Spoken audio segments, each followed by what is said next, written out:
So this video is a follow-on from my last video on the initial analysis of a discourse.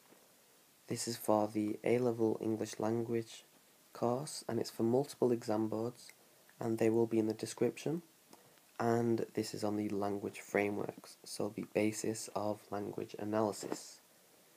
So once you have skim-read your discourse, so the text, and identified what it is about, you are ready to reread your text and create your in-depth analysis of the following aspects. So one of the first things you should always look at is lexis. So these are the actual words used, also known as the vocabulary. This is basically the same as how we determine the subject. So look for lexical fields, which can also be called semantic fields. And these are words which all have a common theme. So they all have a common implicit meaning, which I'll come on to next.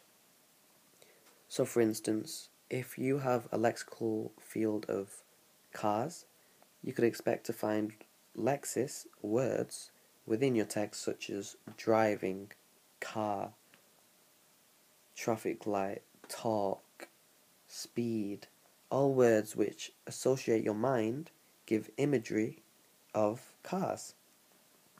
So then this obviously follows on nicely to semantics, which is the next thing you should look for. And this is the study of the word or phrase meanings. So there's two types of semantics that you should know about. And these are explicit meanings and implicit meanings. So starting with explicit meanings, this is where the intended meaning of the word is its actual meaning. So if I said that red car, the attributive adjective red, and don't worry if you don't have a clue what I mean by attributive, I will go on to that in a later video, but the attributive adjective red is a vague colour term. And again, don't worry about the following what I'm about to say. If you study language and gender in your A-level, and I will do videos on this, you can then resemble this by saying a feature of women's language, according to Robin Lakoff, was that women used more precise colour terms than men, blah de blah. I will go on to this in a later video.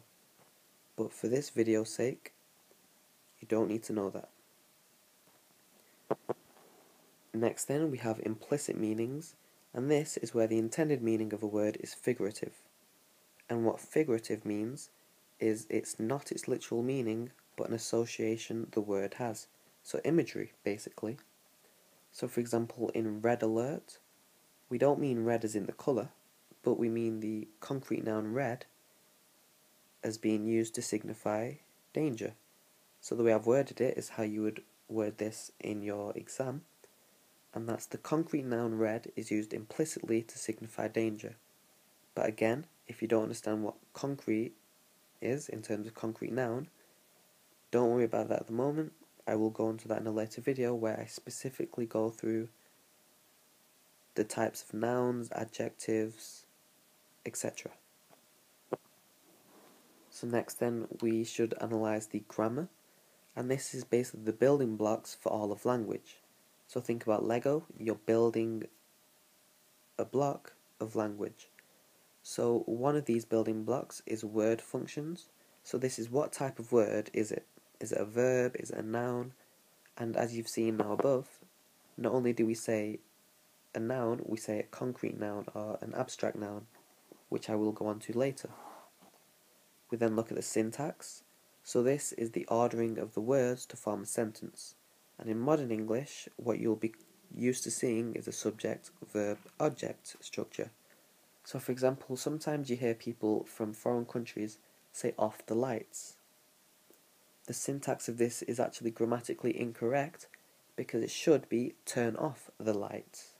So the word ordering affects how the sentence functions. Although it means the same thing, it doesn't sound right. Finally then, we have morphology, and this is the individual aspects which form a word. So for example, if we add an S to pluralize a word, this is an example of morphing the word. And I will do a video on morphemes as well. So everything on this video I will go into more detail intricately later. But basically, if you add a suffix s onto car, you're doing morphology where you're adding something onto a base word, car, creating a new word, but I will go on to this later. Next then we have phonology, and this will be useful for accent and dialect, and this is the study of the pronunciation of words. So what you need to look for, and this is mainly useful for spoken text, so transcripts, and you need to look, are there any pronunciation differences? So the way I'm pronouncing words right now might be completely different to how you pronounce the words, yet we're both speaking English, and that's phonology. And then you think, can you link these pronunciation differences to the region of the speaker or writer? So because I'm from Manchester, the pronunciation which I use is specific to the Manchester dialect, their accent. However, the way you pronounce words may be completely different because you may be from London, you may be from Yorkshire. Leave comments below if you want. And finally then we have pragmatics, and these are high marks, and this is the contextual use of language. So pragmatics is where language is dictated by social conventions, context, personality, and relationships. So in essence, it's the reason we use the language we use. That might sound a bit confusing, but for example, I'll give examples one by one. Social conventions, a student would refer to their teacher as Miss or Mrs. And the reason for this, the reason they use the concrete noun Miss, is purely because of the social conventions which expect a student to refer to their teacher by such titles. When you join secondary school, college, you're not told to call your teacher Miss. However, subconsciously you know that that's what you should do because that's the norms of society. That's what you're supposed to do, the conventions of society. A contextual use of language, if there was a war going on, you might then use a lot of words based on war. So for example, during the World War, a lot of people's conversations would have been, oh, I wonder how my family is, are they okay, are we safe? The reason they're using such words is because of the context of the era that they're in.